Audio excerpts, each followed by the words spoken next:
Maria Santos wiped the sweat from her forehead as she missed the target for the 7th time that morning. The hot sun beat down on the military training range in Fort Bragg, North Carolina. Around her, male soldiers hit their targets with ease while she struggled to even come close. "Santos, what's your problem today?" Sergeant Rodriguez called out, his voice carrying across the range. "Your grandfather was supposedly some kind of war hero sniper, right? Where's that family talent?" Maria's jaw tightened. She had heard this comment too many times. Yes, her grandfather had been a decorated marksman during World War II. Yes, everyone expected her to naturally excel at shooting. But Maria had joined the army to prove herself, not to live up to someone else's legacy. "Focus on your breathing," she whispered to herself, adjusting her position behind the rifle. The weapon felt heavy and awkward in her hands. Every other soldier seemed to handle their rifles like extensions of their bodies, but Maria's felt foreign and uncooperative. The truth was, Maria had never touched a gun before enlisting. She grew up in a peaceful suburban neighborhood in California where her biggest challenge was getting good grades in college. Her mother had been horrified when Maria announced she was joining the military instead of pursuing her master's degree in education. "You don't understand what you're getting into," her mother had said, tears in her eyes.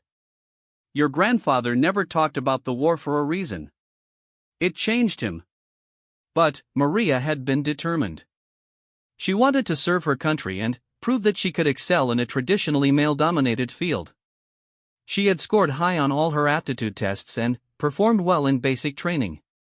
Physical fitness came naturally to her thanks to years of running track in high school and college.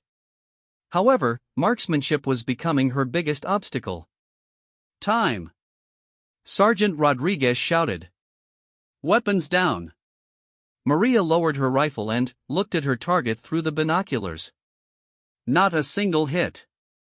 Around her, other soldiers were celebrating their tight groupings and bullseyes.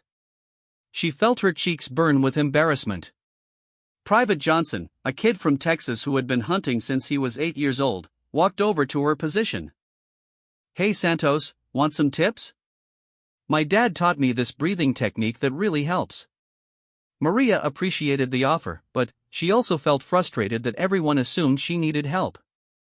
"Thanks, but I'll figure it out," she replied, perhaps more curtly than she intended. Johnson shrugged and walked away. Maria immediately regretted her response. He was just trying to be helpful, but her pride was getting in the way of accepting assistance. That evening in the barracks, Maria called her mother. "How's training going, Mija?" her mother asked in Spanish, her voice warm with concern. "It's fine," Maria lied, staring at the ceiling from her bunk. "Everything's going well. Are you eating enough?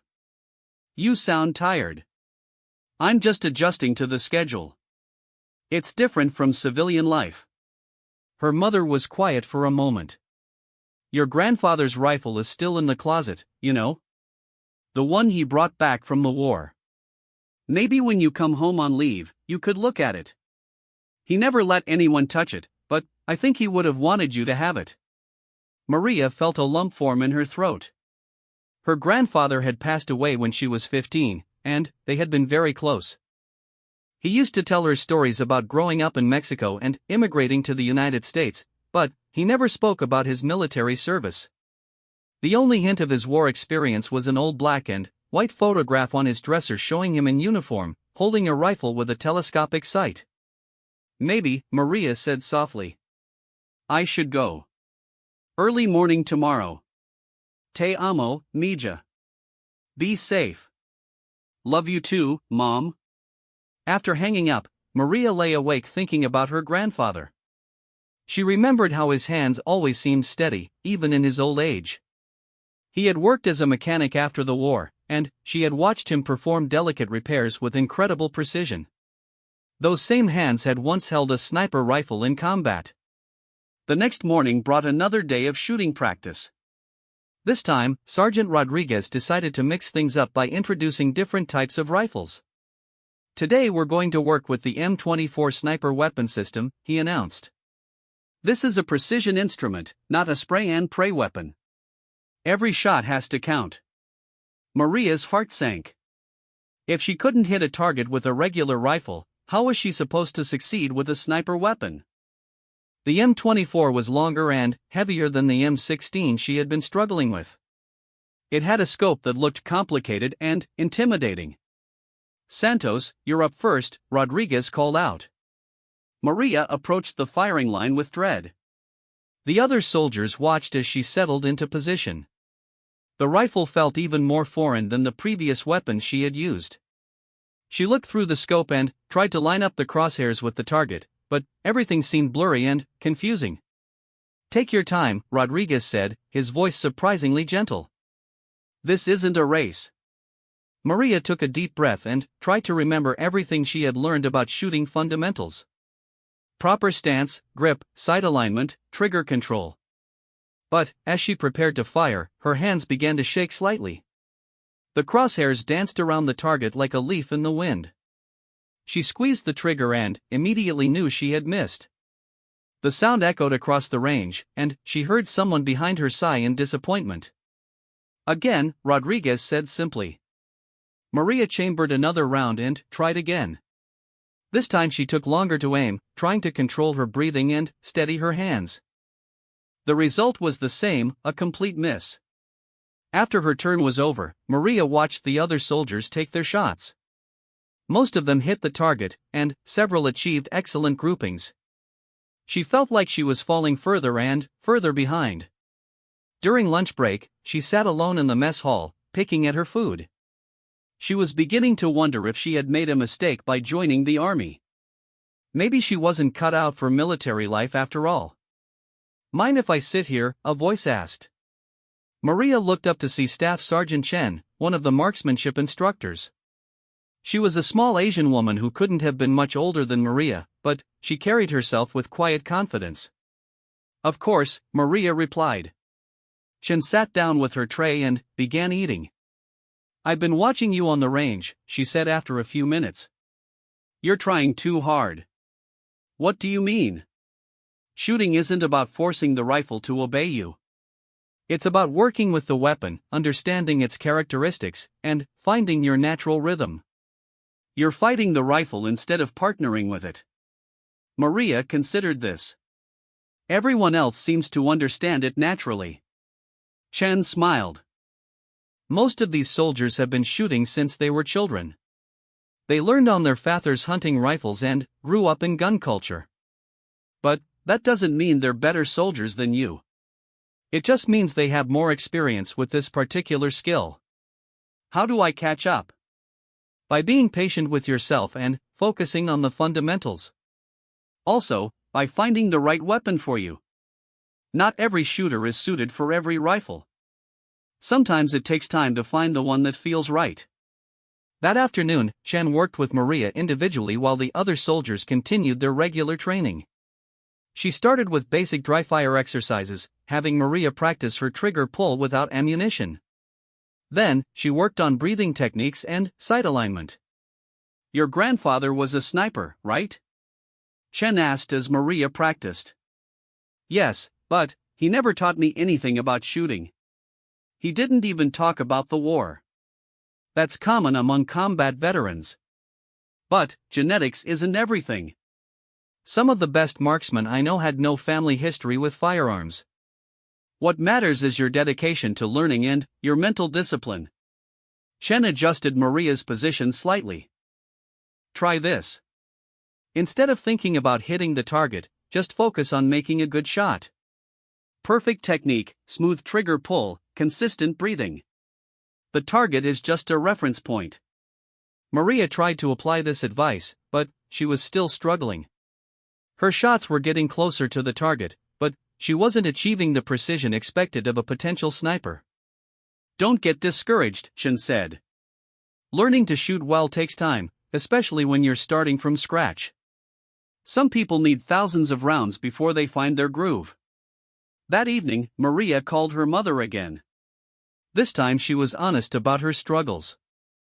"I'm having trouble with marksmanship," she admitted. "I feel like I'm letting everyone down, including Grandpa's memory." Her mother was quiet for a long moment. Mija, your grandfather never expected you to be exactly like him. He would have been proud that you're serving your country, regardless of how well you can shoot. But what if I fail? What if I can't meet the standards? Then, you'll find another way to serve. The military has many different roles. Not everyone needs to be a combat soldier. After the call, Maria felt slightly better, but she was still determined to improve her shooting. She decided to spend extra time studying marksmanship theory and watching instructional videos on her phone. The following week brought a new challenge. Sergeant Rodriguez announced that they would be tested on their shooting skills, and the results would affect their future military occupational specialty assignments. Those who scored highest would have the opportunity to attend advanced marksmanship schools and potentially become designated marksmen or snipers. This is your chance to prove yourself, Rodriguez told the group. We'll be shooting at various distances with different weapons. You'll need to demonstrate consistency and accuracy under pressure. Maria's stomach dropped.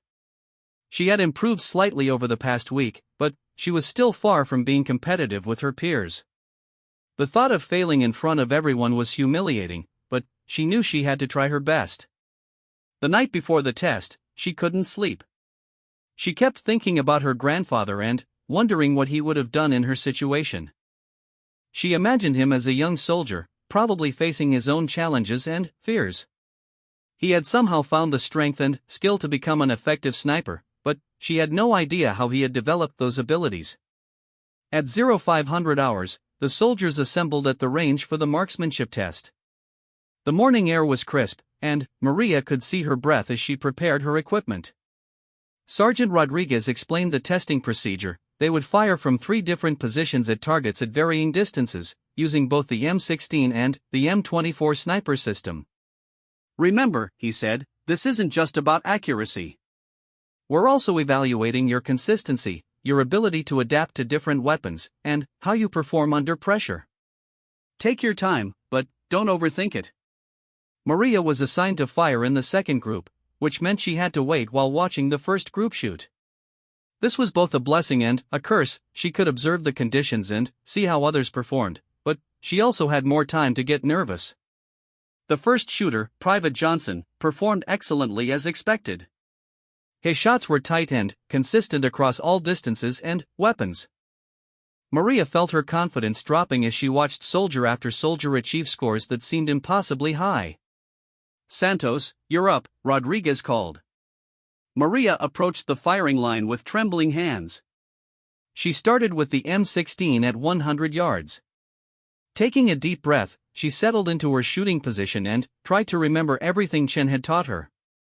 Focus on technique, not results. Work with the rifle, not against it. Her first shot felt different somehow. The trigger brake was smooth, and she didn't jerk the rifle as she had been doing. Through the scope, she could see that she had hit the target, though not in the center ring. Encouraged by this small success, she fired her second shot with more confidence. This one was closer to the center. Her third shot was even better. By the time she finished the first stage, she had achieved a respectable, if not outstanding, score. Moving to the M24 sniper rifle, Maria felt her anxiety return. This was the weapon she had struggled with most, and now she was shooting at 300 yards. The target looked impossibly small through the scope. She took extra time to settle into position, adjusting the scope and checking her natural point of aim. The rifle felt heavy against her shoulder, but she tried to embrace the weight rather than fight it. Her first shot with the M24 surprised everyone, including herself. It hit very close to the center of the target. The soldiers behind her murmured appreciatively, and she heard someone whisper, "Nice shot, Santos."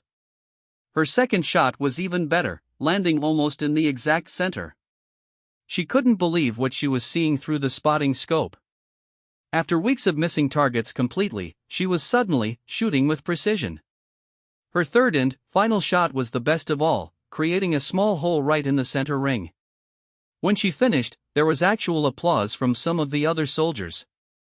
"Outstanding shooting, Santos," Sergeant Rodriguez said, genuine surprise and approval in his voice. "That's some of the best precision shooting I've seen from a new soldier." Maria felt like she was in a dream. She couldn't understand what had happened or why she had suddenly performed so well with the sniper rifle after struggling with other weapons. Staff Sergeant Chen approached her as she cleared her weapon. "How did that feel?" she asked. "Different," Maria replied honestly. "The rifle felt right, somehow. Like it belonged in my hands." Chen nodded knowingly. Sometimes it takes time to find the weapon that suits you. Not every soldier is meant for every tool. It looks like you might have found your calling. As the day continued and the test results were compiled, Maria learned that she had scored in the top 3 overall, with her sniper rifle performance being the highest individual score of the entire group. The soldiers who had been helping her and encouraging her were genuinely excited for her success. Even those who had been skeptical seemed impressed by her sudden improvement. That evening, Maria called her mother with much better news. "I did well on my shooting test today," she said, trying to contain her excitement. "That's wonderful, Mija. I told you that you would find your way." "Mom, can I ask you something about Grandpa? Did he ever say anything about his rifle or his service?"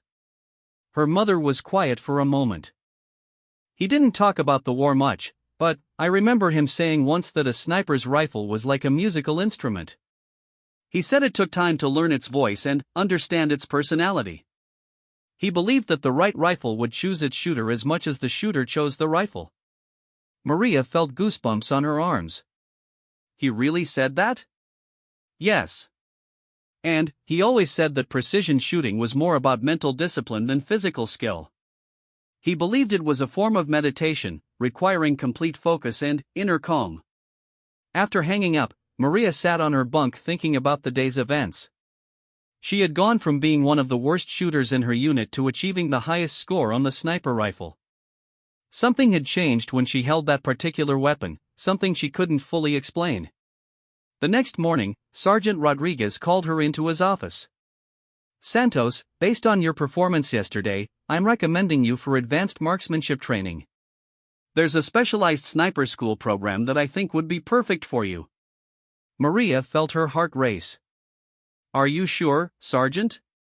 I've only been shooting well for 1 day."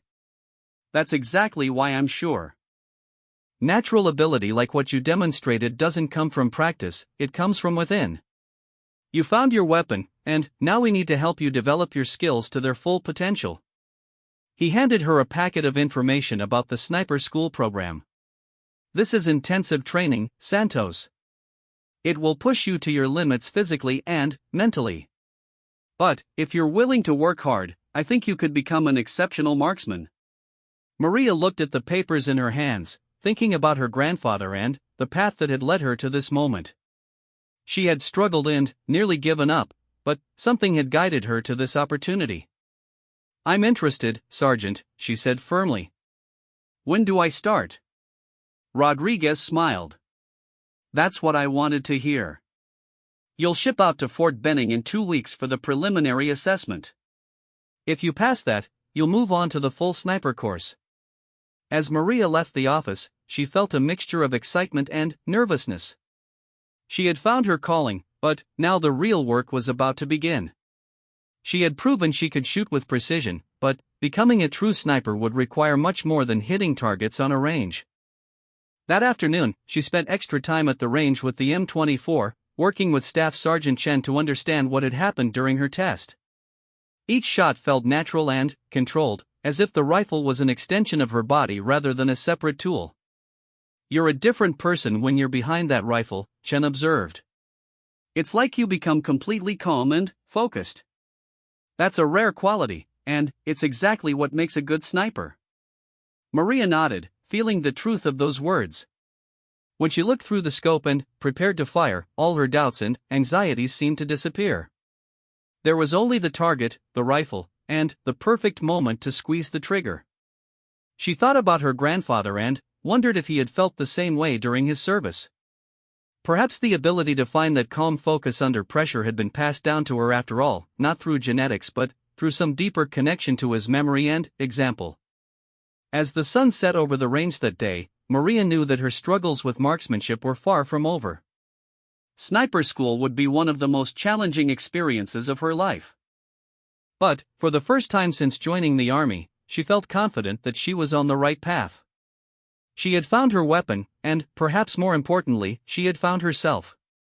The bus ride to Fort Benning, Georgia felt like the longest journey of Maria's life. She clutched the packet of information about sniper school, reading through the requirements for the 10th time. The statistics were intimidating: only 30% of candidates successfully completed the course, and the physical and mental demands were described as extreme.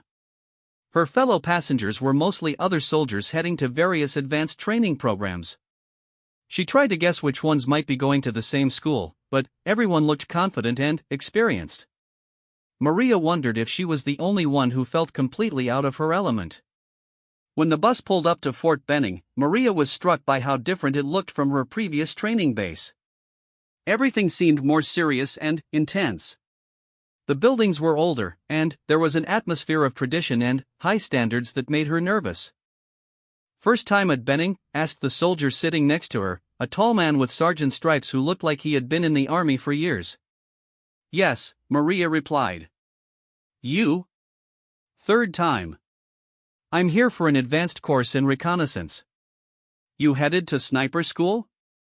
Maria nodded, surprised that he could tell. "Good luck," he said with genuine respect. "That's one of the toughest programs they run here. I know guys who've tried 3 times to get in." At the in-processing station, Maria met her fellow sniper school candidates for the first time. There were 12 of them, all men except for her and one other woman, a staff sergeant named Rebecca Martinez who looked like she could bench press a truck. "Santos," called out a master sergeant with intense eyes and a perfectly pressed uniform. "I'm Master Sergeant Williams. Welcome to the U.S. Army Sniper School." Williams gathered the group together for an initial briefing. "Over the next 8 weeks, you will be pushed beyond what you think are your limits. This course has a high failure rate because we maintain the highest standards. We don't lower the bar for anyone, regardless of gender, rank, or background." His eyes swept across the group, lingering on Maria for a moment. "Some of you are here because you shot well at your home stations. That means nothing here. Shooting at paper targets on a nice day is completely different from what we do. We train snipers to make precision shots under combat conditions, often after days without sleep, in terrible weather, and under extreme stress." Maria felt her stomach tighten. Her one good day at the range suddenly seemed insignificant. "You'll be tested on marksmanship, of course, but also on fieldcraft, camouflage, stalking, observation, and psychological endurance. A sniper who can shoot but can't remain hidden is dead. A sniper who can hide but breaks under pressure is useless." The group was dismissed to their barracks, where Maria found herself assigned to a room with Staff Sergeant Martinez. Rebecca was from Texas and had been in the Army for 8 years, serving 2 combat deployments in Afghanistan. "So you're the one they're talking about," Rebecca said as they unpacked their gear. "What do you mean?" "Word travels fast in the sniper community. They say you went from not being able to hit a barn door to shooting expert scores with the M24. That's unusual." Maria felt embarrassed by the attention. "I just found the right weapon, I guess." Rebecca looked at her seriously. "Listen, sister. The instructors here are going to push you harder than anyone else. Not because they don't want you to succeed, but because they know that if you make it through, you'll be representing all female snipers. The pressure is going to be intense." That evening, the candidates attended their first academic session. The instructor, Sergeant First Class Thompson, introduced them to the science of long-range shooting. Maria had thought that shooting was mostly about aiming and pulling the trigger, but she quickly learned how wrong she was. Precision shooting involves understanding ballistics, wind patterns, atmospheric pressure, temperature effects, and target movement, Thompson explained. You need to calculate all these variables in your head, often within seconds, and adjust your shot accordingly. The complexity was overwhelming. Maria looked around the classroom and saw other students taking detailed notes on concepts that seemed almost like advanced physics. She began to worry that her technical background wasn't strong enough for this level of instruction. The first week was primarily classroom work, covering topics like bullet trajectory, scope adjustments, and environmental factors. Maria studied harder than she had ever studied in her life, staying up late reviewing formulas and reading technical manuals. During the day, they also began basic fieldcraft training. This involved learning to move silently through different types of terrain, constructing camouflaged positions, and developing observation skills. Maria discovered that she had a natural aptitude for remaining motionless and observing details that others missed. "Santos, good work on the observation exercise," Sergeant Thompson told her after a particularly challenging session where students had to identify and count various objects hidden in a wooded area. "You spotted things that soldiers with years of experience missed." This encouragement meant a lot to Maria, especially since she was struggling with some of the more technical aspects of the course. The mathematical calculations required for long-range shooting were challenging, and she often felt behind the other students. The second week brought their first live-fire exercises. The group moved to an advanced range where they would shoot at targets up to 800 meters away. Maria felt nervous but also excited to get back behind a rifle after a week of classroom instruction. "Remember," Master Sergeant Williams told the group, "shooting at long range requires patience and precision. Take your time, make your calculations, and trust your training." Maria was assigned to a firing position with an M24 sniper rifle, the same type she had succeeded with during her initial test. As she settled into position and looked through the scope at the distant target, she felt that familiar sense of calm focus returning. Her first shot hit close to the center of the target. Her second was even better. By the end of the exercise, she had achieved one of the highest scores in the group. Several of her fellow students congratulated her, but she also noticed some suspicious looks. "Lucky shots," she heard one soldier mutter to another. That evening, Rebecca confronted her about the comments. "Don't let them get to you," she said. "Some of these guys can't handle the idea that a woman might be better at this than they are." "Maybe they're right," Maria replied. "Maybe it was just luck." "Bull. I've been watching you shoot, and I've been shooting for 8 years. You have something special. Don't let anyone convince you otherwise." The third week introduced night shooting, which added a completely new level of difficulty. Maria had to learn to use night vision equipment and make accurate shots in near-complete darkness.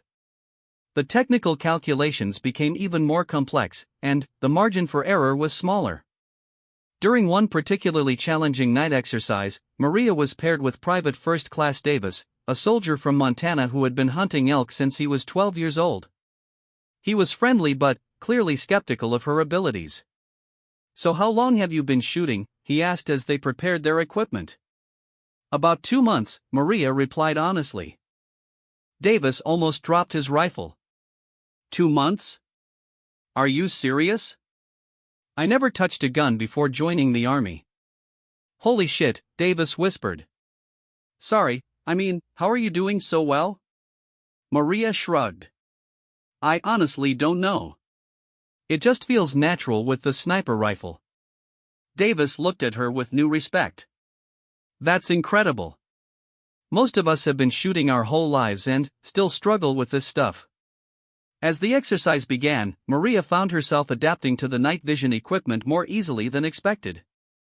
The green-tinted view through the scope was strange at first, but she quickly learned to interpret what she was seeing. Her shots were accurate and consistent, even in the challenging conditions. "Santos," Master Sergeant Williams called out after the exercise. "I want to see you in my office tomorrow morning." Maria spent the night worrying about what the meeting might be about. Had she done something wrong? Was she failing some aspect of the course she wasn't aware of? The next morning, she knocked on Williams' office door with trembling hands. "Come in, Santos," he called. Williams' office was decorated with photographs from his military career, including several images of him in combat situations. He gestured for Maria to sit in the chair across from his desk. "How do you think you're doing in the course?" he asked. "I'm working hard, Master Sergeant. I know I have a lot to learn." "That's not what I asked. How do you think you're performing?" Maria considered this carefully. "I feel like I'm doing well with the shooting and fieldcraft, but struggling with some of the technical calculations. Williams nodded. Your shooting scores are among the highest we've seen from any student in the past 2 years. Your field craft skills are developing rapidly. But, you're right about the technical aspects, you need improvement there. He leaned forward. I'm curious about your background. Your file says you have a college degree in education. No military family except for a grandfather who served in World War II. That's correct, Master Sergeant. Tell me about your grandfather. Maria described what little she knew about her grandfather's military service and his post-war life as a mechanic. Williams listened intently, occasionally asking questions about specific details. Interesting, he said when she finished. I think I understand what's happening here. You have natural shooting ability that's been dormant until you found the right weapon and training environment. But, more importantly, you have the mental discipline and patience that makes a good sniper. He stood up and walked to the window. Santos, I want to put you in an accelerated remedial program for the technical aspects of the course. You'll work with Sergeant Thompson for an extra 2 hours each day to strengthen your mathematical skills. Are you willing to do that? Yes, Master Sergeant. Good. Because I believe you have the potential to be an exceptional sniper, but only if you can master all aspects of the job. The accelerated program was exhausting. Maria would attend regular classes and training exercises during the day, then work with Sergeant Thompson in the evenings on ballistics calculations and environmental factors. She was getting only 5 hours of sleep per night, but her technical skills began improving rapidly. Thompson turned out to be an excellent teacher who could explain complex concepts in simple terms. Don't think of this as advanced mathematics, he told her. Think of it as problem solving. You have all the information you need: wind speed, distance, temperature, ammunition type. You just need to combine them in the right way. Gradually, the calculations began making sense. Maria developed her own system for quickly estimating the various factors that affected bullet trajectory. Her confidence grew as she became faster and more accurate with her mental math. The 4th week brought the first major elimination test. Students had to demonstrate proficiency in all areas covered so far: academic knowledge, fieldcraft, and marksmanship. Those who failed would be dropped from the course. Maria felt nervous but prepared as she approached the shooting portion of the test. She would fire 10 rounds at targets ranging from 300 to 800 meters, under various conditions including wind and changing light. As she settled into position for her first shot, Maria thought about her grandfather and wondered if he had faced similar tests during his training. She imagined him as a young soldier, probably nervous and determined, learning to master his craft under pressure. Her first shot hit the center ring at 300 meters. Her confidence grew as she moved through the distances, making the necessary calculations and adjustments for each shot. The rifle felt like an extension of her body, responding to her intentions with precision and reliability. When she finished, her score was the highest in the group. Several instructors gathered to verify her targets, and she could see surprise and approval on their faces. Outstanding shooting, Santos, Williams said publicly. That's the kind of performance we expect from our graduates. But the celebration was short-lived. 2 students were eliminated based on their overall test performance, including one who had seemed very confident and experienced. The reminder that failure was always possible made everyone more focused and serious. The 5th week introduced urban shooting scenarios. Students learned to operate in environments with civilians present, making ethical decisions about when to engage targets and when to hold fire. This added a moral complexity that Maria found challenging but important.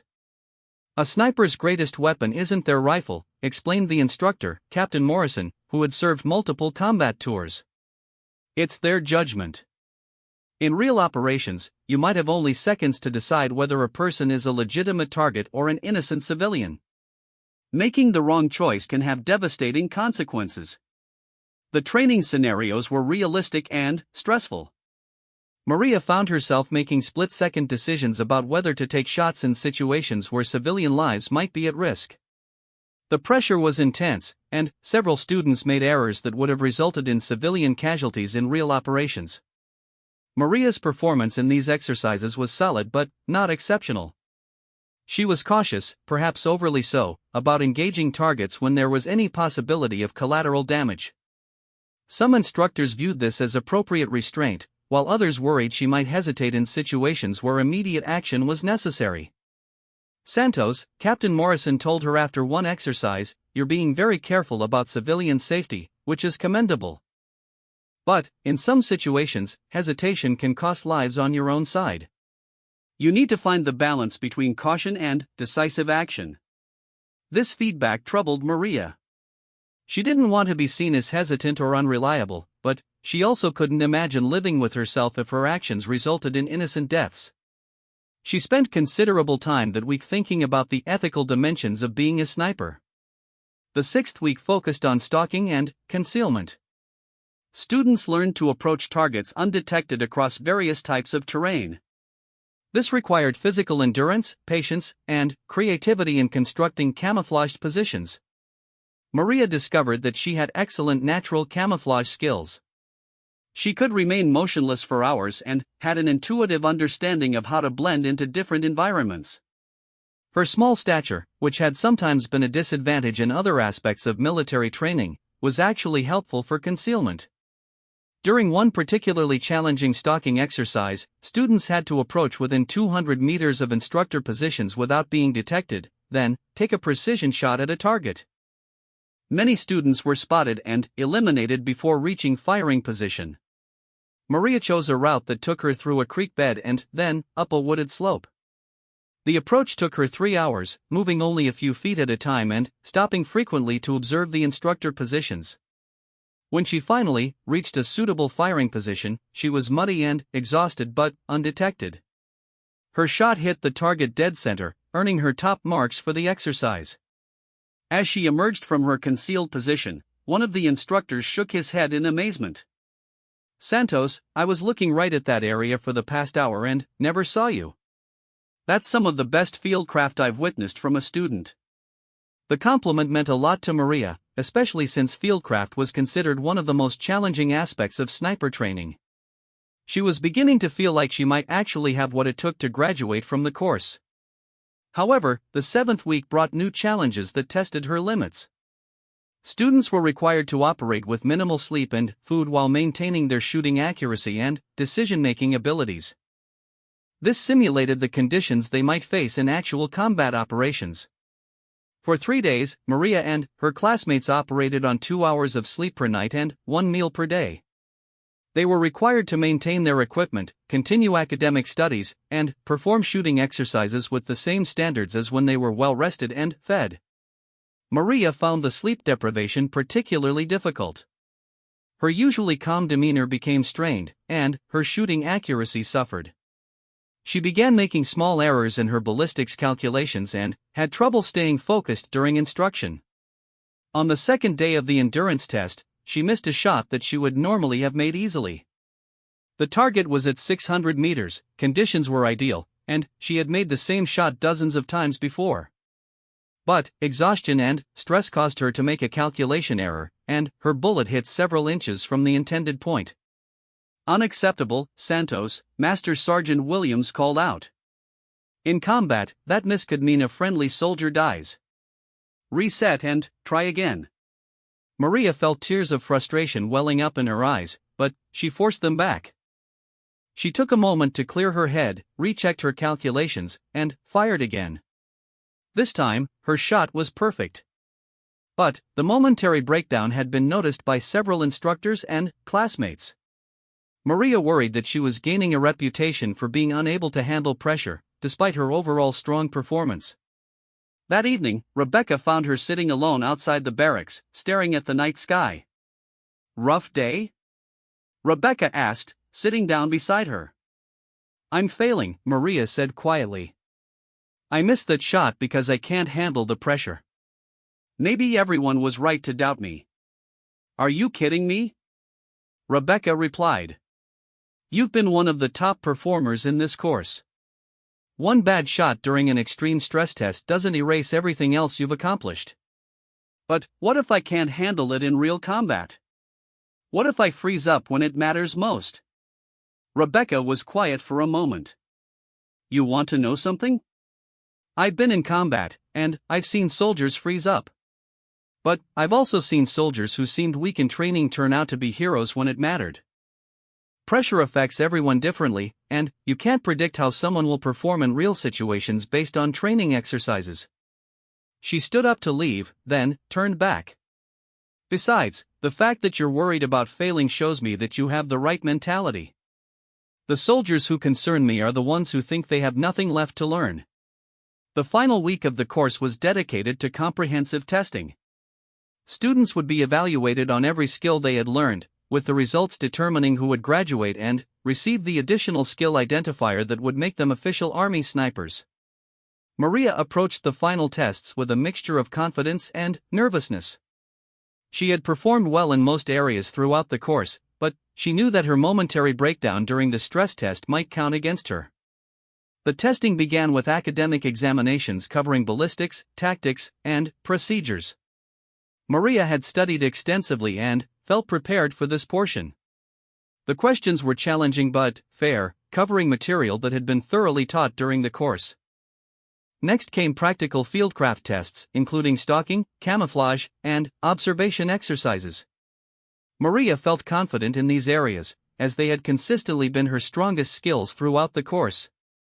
The final shooting test would be the most comprehensive yet. Students would fire at targets ranging from 300 to 1,200 meters under various conditions, including wind, poor light, and time pressure. They would also face scenarios requiring quick decision-making about whether to engage targets. As Maria prepared for her final shooting test, she thought about everything that had led her to this moment. 6 months ago, she couldn't hit a target at 100 meters. Now she was about to be tested on her ability to make precision shots at more than half a mile. She picked up her M24 rifle, the same type of weapon that had first revealed her natural shooting ability. As she settled into position and looked through the scope at the distant target, Maria felt that familiar sense of calm focus settling over her. Her grandfather's words, as told to her by her mother, came back to her. A sniper's rifle was like a musical instrument, requiring time to learn its voice and understand its personality. As Maria prepared to take her first shot, she felt like she and the rifle were finally speaking the same language. The shot was perfect, hitting the exact center of the target at 800 meters. As she prepared for the next target at an even greater distance, Maria realized that regardless of what happened in the test, she had already proven something important to herself. She had found her calling, and she was determined to see it through to the end. The graduation ceremony for sniper school was held on a crisp morning in late autumn. Maria stood in formation with the 7 other students who had successfully completed the 8-week course. 5 candidates had been eliminated along the way, unable to meet the demanding standards required of Army snipers. Master Sergeant Williams addressed the small group of graduates. You are now qualified as United States Army snipers, designated marksmen capable of precision fire in support of combat operations. This qualification represents hundreds of hours of training and the mastery of complex skills. But, remember, your real education starts now. Maria felt a surge of pride as she received her official sniper designation and the coveted sniper tab for her uniform. Her mother had driven from California to attend the ceremony, along with her grandmother who had never seen Maria in uniform before. Mija, I am so proud of you, her mother whispered as she hugged Maria after the ceremony. Your grandfather would be amazed to see what you've accomplished. Her grandmother, a small elderly woman with kind eyes, held Maria's hands and spoke in Spanish. Your grandfather always said that the rifle would find its proper owner. I think he was right. The celebration was brief, as Maria had received orders to report to Fort Campbell, Kentucky, where she would join the 101st Airborne Division as part of their sniper section. She would be working with experienced soldiers in a unit that had recently returned from deployment and would likely deploy again within the year. The drive to Kentucky gave Maria time to reflect on how much her life had changed. 8 months ago, she had been struggling to hit targets at basic rifle ranges. Now she was qualified to make precision shots at distances exceeding 1,000 meters and trained to operate independently behind enemy lines.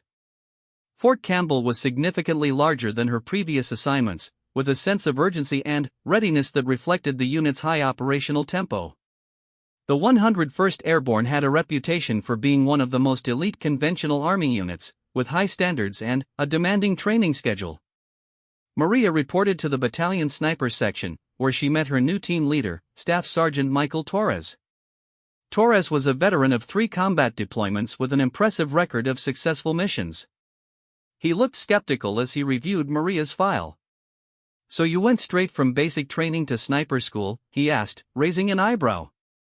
"Yes, Staff Sergeant." "And you've never been deployed or seen combat?" "No, Staff Sergeant." Torres sighed. "Well, Santos, you've got the qualifications on paper, but this is different from school. We work as a team here, and team members need to trust each other completely. That trust has to be earned." Maria was assigned to work with Specialist Jake Harrison, a sniper with 1 deployment under his belt who would serve as her spotter and mentor. Harrison was friendly but clearly cautious about working with someone so inexperienced. "Nothing personal," he told her as they prepared their equipment for their first training exercise together.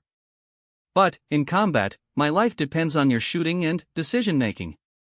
I need to know that you can handle the pressure." The sniper section's training was more advanced and realistic than anything Maria had experienced in school. They practiced long-range shots in challenging weather conditions, operated with night vision equipment, and worked closely with infantry units to provide precision fire support. Maria's shooting skills impressed her new teammates, but her lack of tactical experience was obvious. She made small mistakes in radio procedures, needed guidance on mission planning, and was unfamiliar with many of the advanced techniques that experienced snipers took for granted. "You can definitely shoot," Harrison told her after a particularly challenging exercise. "But shooting is only part of the job. You need to develop your tactical awareness and learn to think like an experienced soldier." 3 weeks into her assignment at Fort Campbell, Maria's unit received notification that they would deploy to Afghanistan in 4 months. The news created a sense of urgency in the training schedule, as leaders wanted to ensure that all soldiers were fully prepared for combat operations. Santos, Staff Sergeant Torres called her into his office. "I'm going to be direct with you. You're going to deploy with us, but I'm concerned about your readiness level. You've never been in combat, and Afghanistan is not a forgiving environment for inexperienced soldiers." Maria felt her heart racing. "What do you need me to do, Staff Sergeant?" "I'm putting you on an intensive preparation program. You'll work with our most experienced soldiers every day, focusing on tactical skills, combat decision-making, and team coordination. The shooting part, you've got covered. Everything else needs work." The next 3 months were the most challenging of Maria's military career. She trained constantly, learning urban combat techniques, advanced fieldcraft, and complex mission planning. She studied enemy tactics and learned to identify threats that inexperienced soldiers might miss. Her shooting skills continued to improve as well. Working with the unit's precision rifles, including the newer M110 semi-automatic sniper system, Maria became proficient with multiple weapon systems. Her accuracy at long range was consistently excellent, earning respect from even the most skeptical veterans. 1 month before deployment, the unit conducted a comprehensive field exercise designed to simulate combat conditions in Afghanistan. Maria's team was assigned to provide overwatch for an infantry patrol moving through simulated enemy territory. As the exercise began, Maria and Harrison positioned themselves on a hillside overlooking the patrol route. Using their spotting scope and rifle optics, they scanned the area for potential threats while maintaining radio communication with the patrol below. "Movement, 2 o'clock, about 600 meters," Harrison whispered, pointing toward a cluster of buildings. Maria adjusted her scope and found the target. Through the magnified optics, she could see a figure moving between buildings, carrying what appeared to be a weapon. "I see him," she replied. "Appears to be armed, but I can't confirm hostile intent from this distance." This was exactly the type of situation that had troubled Maria during her ethical decision-making training. The figure might be a legitimate threat to the patrol, but he might also be a civilian with a hunting rifle or farming tool. "Patrol, this is Overwatch," Harrison called on the radio. "We have possible hostile movement in Grid Square, advising caution as you approach that area." As the patrol moved closer, the situation became clearer. The figure was joined by several others, and their movements suggested they were positioning for an ambush. When one of them raised a weapon toward the patrol, Maria no longer had any doubt about their intentions. "Target confirmed hostile," she announced, settling into her shooting position. The shot was at 650 meters with a slight crosswind. Maria made her calculations quickly, adjusted her scope, and controlled her breathing as she prepared to fire. The simulated ammunition left a laser mark on the target, indicating a successful hit. The exercise controllers confirmed that her shot would have eliminated the threat before he could engage the patrol.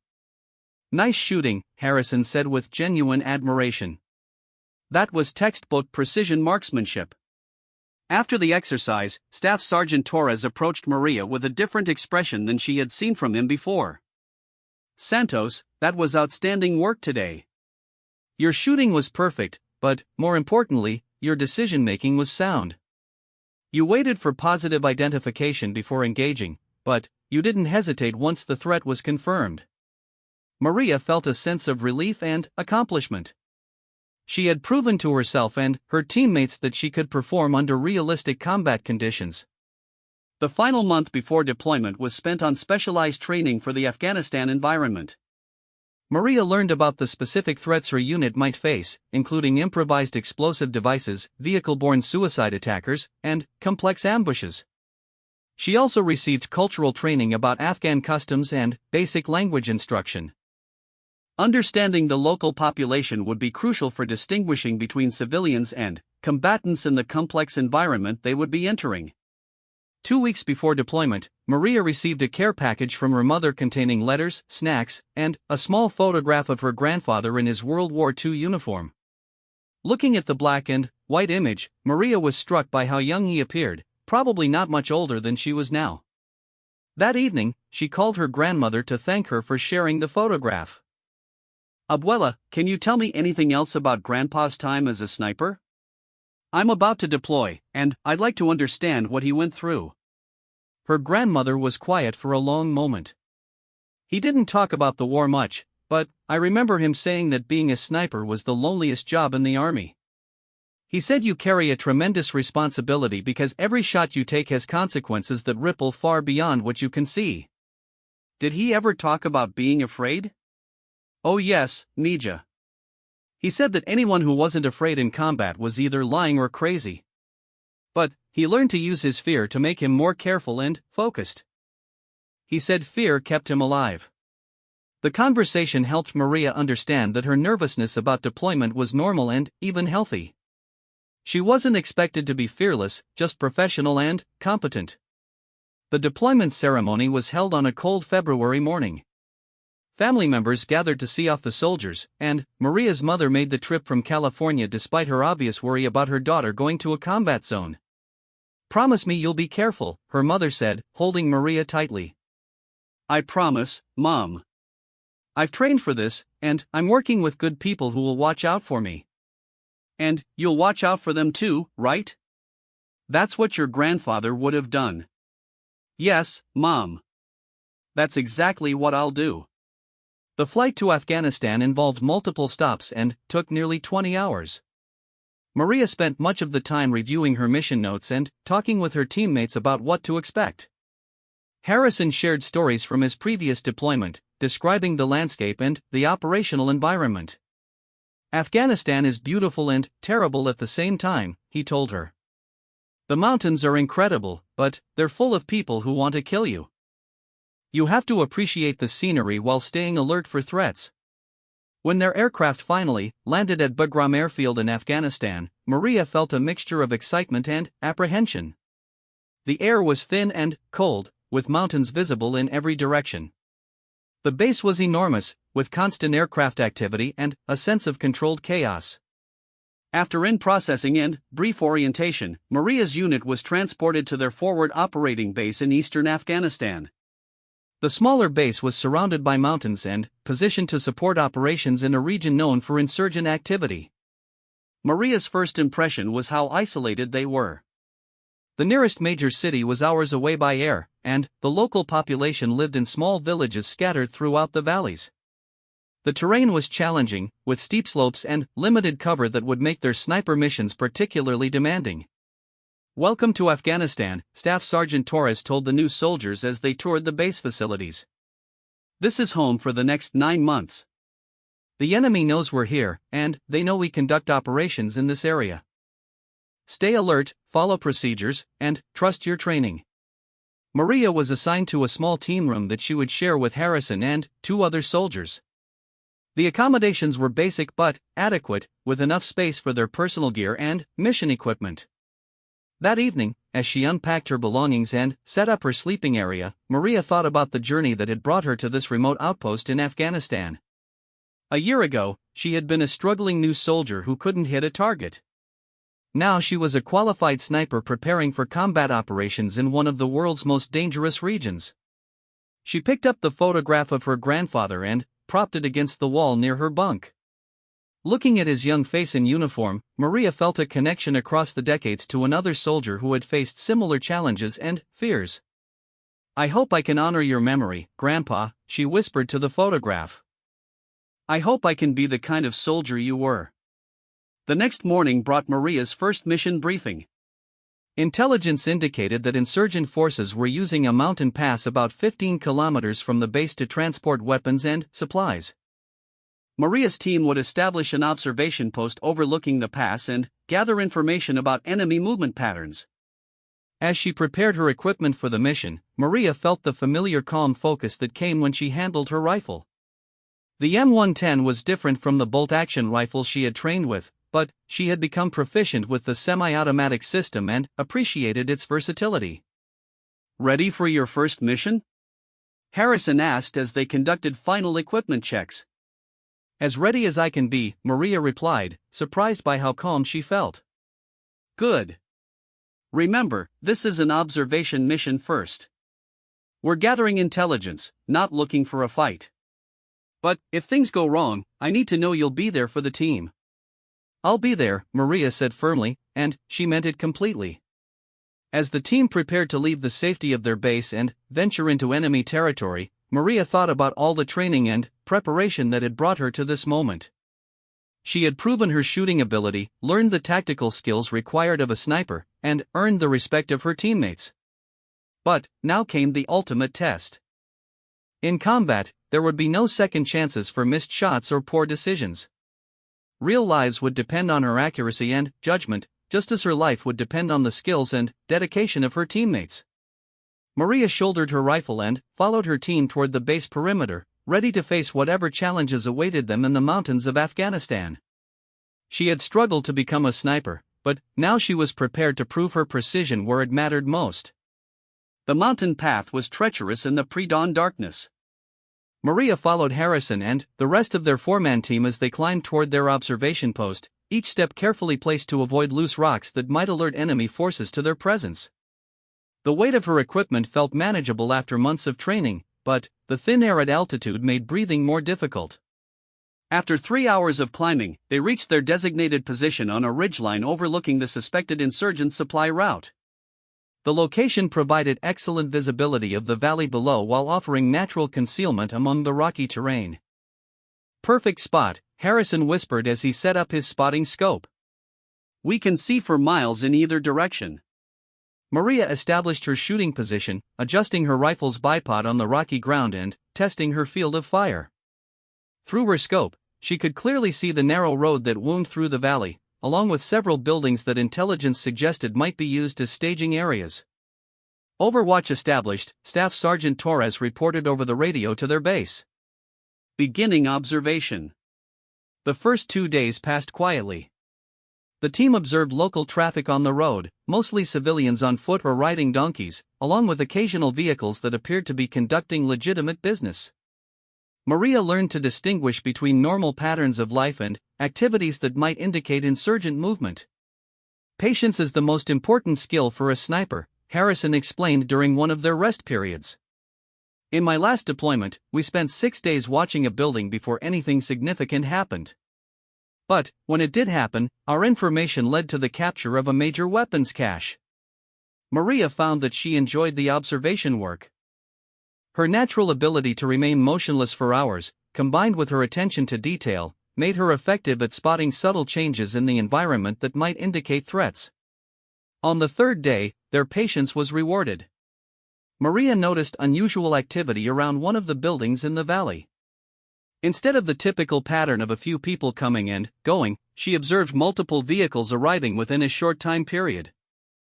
Harrison, take a look at the compound at grid reference 41 SMD 12345-67890, she said, reading the coordinates from her map. Harrison studied the area through his high-powered spotting scope. Good eye, Santos. That's definitely not normal activity for that location. I count at least 8 individuals, and they're carrying what looks like equipment.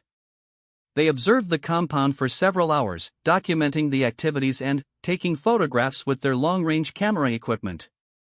The pattern of behavior strongly suggested that the location was being used as a staging area for insurgent operations. Base, this is Overwatch, Torres reported. We have significant activity at target compound. Recommend immediate intelligence analysis and possible follow-up mission. The response from their base was immediate and interested. Intelligence analysts confirmed that the compound had been under suspicion for months, but this was the first solid evidence of insurgent activity. Higher headquarters began planning an operation to investigate the site. That evening, as the team maintained their watch, Maria reflected on how different this was from the training scenarios she had experienced. Real intelligence gathering required patience and careful observation rather than immediate action. The work was important, but it lacked the dramatic intensity she had expected from combat operations. Her perspective changed dramatically on the fourth day. Maria was on watch during the early morning hours when she noticed movement on the road below. Through her scope, she could see a convoy of 3 vehicles moving slowly along the valley floor. Something about their movement pattern seemed wrong. They were stopping frequently and appeared to be examining the road surface. Harrison, she whispered, waking her teammate. Vehicle movement on the main road, but they're acting strange. Harrison quickly got behind his spotting scope and studied the convoy. His expression grew serious as he observed their activities. Those aren't locals, he said grimly. They're conducting route reconnaissance, probably looking for good ambush positions. And, look at their equipment, those are military-grade weapons. As they watched, one of the vehicles stopped near a bend in the road that was frequently used by U.S. and coalition forces. Several individuals got out and began examining the terrain, clearly evaluating it as a potential ambush site. Base, this is Overwatch, Torres called urgently. We have enemy force conducting route reconnaissance on main supply route. They appear to be planning an ambush. The response from headquarters was immediate. Overwatch, can you interdict the target? Torres looked at Maria, who had the best shot angle on the enemy forces. Santos, you have a clear field of fire on the targets at approximately 750 meters. Wind is minimal. What's your assessment? Maria studied the situation through her scope. She could clearly see 3 armed individuals who were obviously planning hostile action against coalition forces. There were no civilians visible in the immediate area, and waiting for them to leave would likely mean allowing them to establish an ambush that could kill American soldiers. I have clear shots on all 3 targets, she reported. No civilians in the area. Recommend immediate engagement. You're authorized to engage, Torres confirmed. Target priority is the individual with the radio equipment. Maria identified her primary target, a bearded man holding what appeared to be military radio equipment. He was standing in the open, completely unaware that he was being observed from the ridgeline above. Taking a deep breath, Maria settled into her shooting position and began her calculations. Range, 750 meters. Wind, minimal, left to right at approximately 3 miles per hour. Temperature, cold, which would affect bullet trajectory slightly. Target movement, stationary but could move at any moment. She adjusted her scope settings and found her natural point of aim. The crosshairs settled steadily on the center of her target's chest. Her breathing slowed, and her heart rate became calm and controlled. Engaging primary target, she announced quietly. The trigger brake was smooth and controlled. Through her scope, Maria saw her target drop immediately. Her bullet had hit exactly where she aimed, and the insurgent was down. Target down, Harrison confirmed through his spotting scope. Excellent shot. The other two insurgents immediately took cover and began scanning the surrounding area, trying to locate the source of the gunfire. Maria quickly acquired her second target as he moved between covered positions. Second target moving behind the vehicle, she reported. When the insurgent emerged from cover, apparently trying to reach his fallen comrade, Maria was ready. Her second shot was just as precise as the first, hitting the target center mass. 2 down, Harrison called. Third target is moving toward the vehicle. The remaining insurgent was now aware that he was under attack from a long-range shooter. Instead of fleeing, he grabbed a rifle from one of the vehicles and began firing in the general direction of the ridgeline, though his shots were completely ineffective at such range. Maria's third shot ended the engagement. All three insurgents were down, and the immediate threat to coalition forces using that road had been eliminated. Base, this is Overwatch. 3 enemy combatants neutralized. Road is clear of immediate threat. Outstanding work, Overwatch. Remain in position and continue observation. As the adrenaline of the engagement began to subside, Maria realized that she had just fired her first shots in combat. 3 people were dead because of her actions, albeit people who had been planning to ambush and kill American soldiers. How do you feel? Harrison asked, observing her carefully. I don't know, Maria replied honestly. Different than I expected. More clinical, I guess. Like an extension of training. That's normal, Harrison said. The reality usually hits later. But you should know that you just saved lives.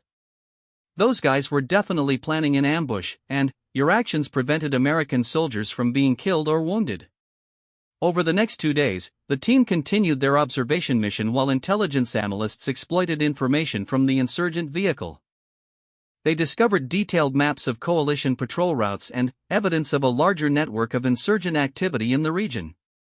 Your mission has provided crucial intelligence, their commanding officer told them when they returned to base. The information we gathered is already being used to plan additional operations against insurgent networks.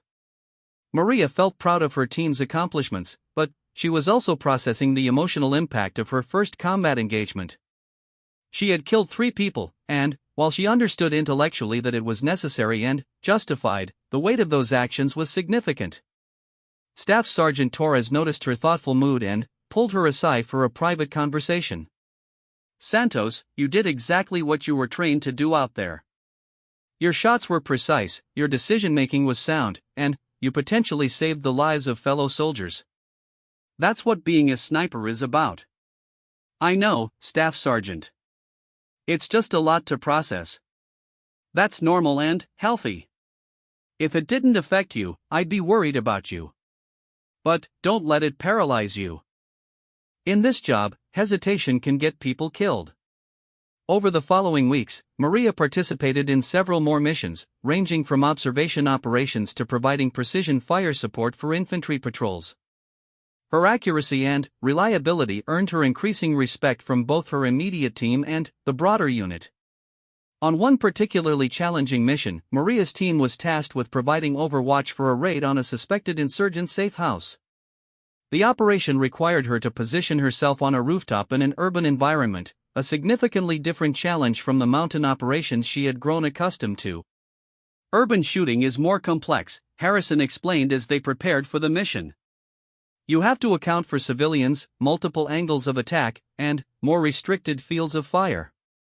But your job is the same, precision shots when needed.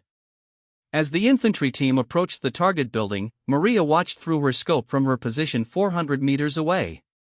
The area appeared quiet, but intelligence suggested that the building contained high-value insurgent targets who might be armed and dangerous. When the raid team breached the building, immediate gunfire erupted from several windows. Maria could see muzzle flashes from automatic weapons as insurgents fired at the soldiers below.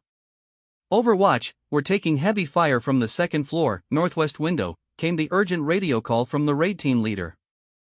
Maria quickly located the window and identified an insurgent firing an AK-47 at the soldiers in the street.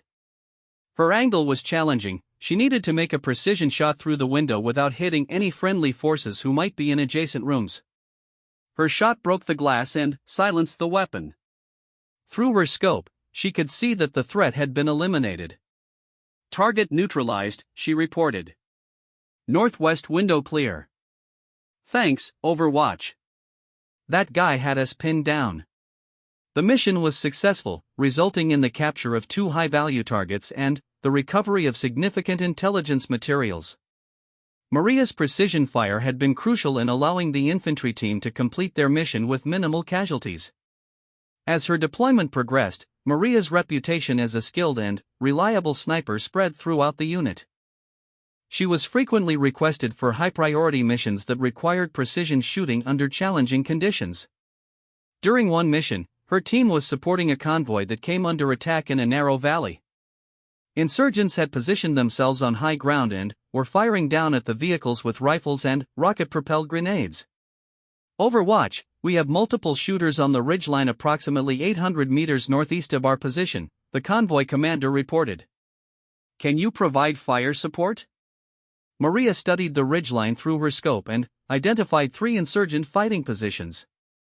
The range was at the edge of her effective engagement distance, and the targets were partially concealed behind rocks. "I have eyes on 3 positions," she reported. "Engaging from north to south." Her first shot hit an insurgent who was preparing to fire an RPG at the convoy.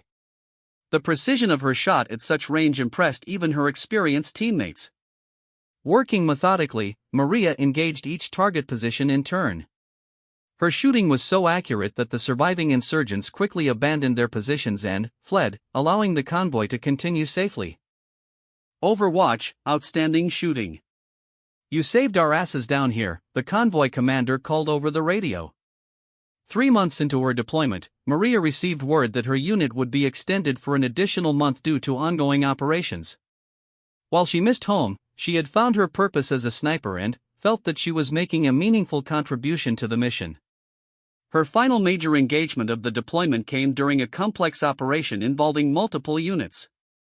Maria's team was positioned to provide overwatch for a large-scale mission targeting a significant insurgent leadership meeting. The operation required her to make several precision shots at extended range while coordinating with aircraft and artillery support. The complexity and importance of the mission represented the culmination of everything she had learned during her deployment. When the operation concluded successfully, Maria had proven beyond doubt that her early struggles with marksmanship had been overcome. She was now a seasoned combat veteran with multiple confirmed engagements and a reputation for precision under pressure. As her deployment neared its end, Staff Sergeant Torres conducted her final performance evaluation. "Santos, you've exceeded every expectation I had when you first joined this unit. You came to us as a newly qualified sniper with no experience, and you're leaving as one of the most skilled marksmen I've worked with. Your precision, judgment, and reliability under combat conditions have been exemplary." Maria felt a deep sense of satisfaction at these words. She had proven to herself and others that her natural shooting ability could be developed into genuine expertise through training, experience, and dedication. The journey home was bittersweet. Maria was eager to see her family and return to familiar surroundings, but she was also leaving behind teammates who had become like brothers and a mission that had given her life clear purpose and meaning. At the homecoming ceremony, Maria's mother and grandmother were waiting with tears in their eyes and expressions of immense pride. As she embraced them, Maria thought about how much she had changed since leaving for Afghanistan. "Your grandfather would be so proud," her grandmother whispered. "You've honored his memory and proven that precision and courage run in our family." Looking back on her journey from struggling trainee to accomplished sniper, Maria realized that her early difficulties had been necessary. They had taught her humility, persistence, and the value of hard work. Her natural ability with the rifle had been the foundation, but her character had been forged through struggle and proven in combat. Maria Santos had struggled with marksmanship at the beginning of her military career. But, through determination, training, and the support of dedicated instructors and teammates, she had proven her precision with one rifle and earned her place among the elite soldiers who serve as snipers. Her grandfather's legacy lived on through her service, and she had created her own legacy of excellence under the most demanding conditions imaginable. As she looked toward her future in the military, Maria knew that she would carry the lessons learned during her transformation from struggling soldier to precision marksman. She had found her calling and proven herself worthy of the trust placed in her by her country, her unit, and her family. The young woman who had once missed targets at close range had become a sniper who could place shots precisely where needed, when needed, under the most challenging conditions in the world.